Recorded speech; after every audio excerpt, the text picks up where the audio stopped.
Conseil des ministres, en sa séance du jour, a adopté un projet de loi portant statut de la chefferie traditionnelle au Burkina Faso. Il faut dire que la chefferie traditionnelle au Burkina Faso est une des plus anciennes institutions de notre histoire. Elle a marqué notre histoire avant l'arrivée du colon oppresseur, mais aussi après, jusqu'à très récemment, la chefferie traditionnelle a été impliquée dans la résolution de beaucoup de crises que notre pays a traversées. Mais depuis, il n'y avait jamais eu, même si certains gouvernements ont essayé, un texte qui régissait la chefferie traditionnelle. Aujourd'hui, ce projet de loi vient clairement fixer le rôle et la fonction de la chefferie traditionnelle. Elle permet donc son intégration dans l'ordonnancement juridique de notre pays. Elle permet de la revaloriser et elle permet à la chefferie traditionnelle de participer à la restructuration, mais aussi à la consolidation de la paix au Burkina Faso.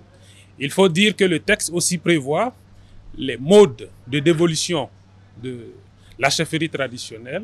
Elle permet aussi de parler de l'interdiction et de sanctionner l'autoproclamation. Donc aujourd'hui, à travers ce texte, il ne sera plus permis à qui que ce soit de s'autoproclamer. Celui qui fait une autoproclamation sera sanctionné ainsi que ses complices. Il faut être clair là-dessus. Ce texte est valorisant, mais il ne permet pas une rétribution au chef. Il accorde certaines prérogatives, telles que le privilège de juridiction. Il permettra aux chefs d'être reconnus dans la société. Il permet de les valoriser, mais aucune rémunération ne sera payée à un chef parce qu'il exerce sa fonction. Le texte permet aussi de faire en sorte que le chef coutumier qui veut s'exercer en politique ne puisse pas le faire tout en restant chef. Il y a la possibilité pour lui de démissionner afin de pouvoir s'engager dans la politique. C'est un texte qui permet donc au chef coutumier d'être replacé au centre de ce que nous avons voulu au Burkina Faso, c'est-à-dire des chefs qui permettent de rassembler les populations et de consolider la paix. Ce texte qui a été adopté après l'adoption de la loi sur les journées de tradition, révèle l'engagement du gouvernement à positionner nos traditions au sein de ce qu'elle a comme politique aujourd'hui.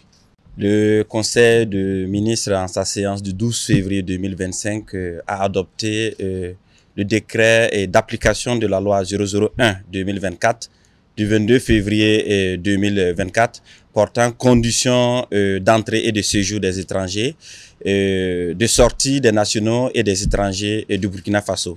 Alors, il faut dire que ce décret est un outil qui vient opérationnaliser la loi 001. Également, ce décret a pour finalité de renforcer la gestion du flux migratoire, mais également poursuivre principalement 4 objectifs. Le premier objectif, c'est de renforcer, de clarifier les dispositions législatives en matière de gestion du flux migratoire, et tout en prenant en considération non seulement les normes et les standards internationaux et communautaires, mais également certaines tendances modernes en matière de droit comparé. Deuxième objectif, le décret va venir contribuer fortement à lutter efficacement contre le terrorisme et toute autre forme de menace transnationale. Objectif 3, c'est de pouvoir aussi servir de base juridique pour encadrer le visa électronique. Vous savez que depuis un certain temps, le Burkina Faso est passé au e-visa et il fallait également adopter ce décret pour donner un corpus juridique à ce visa électronique. Et enfin, 4e objectif, le décret vient faciliter davantage le traitement de l'entrée et du séjour des étrangers au Burkina Faso.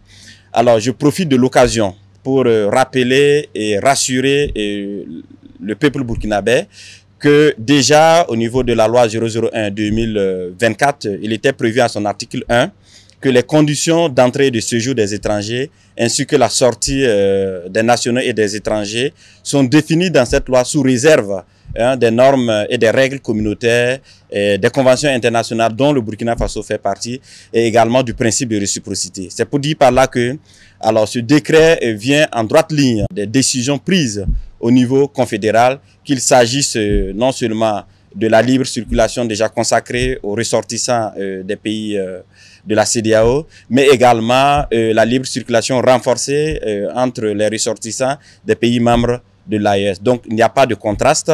Ce décret vient en application et intègre parfaitement toutes ces décisions déjà prises au niveau confédéral.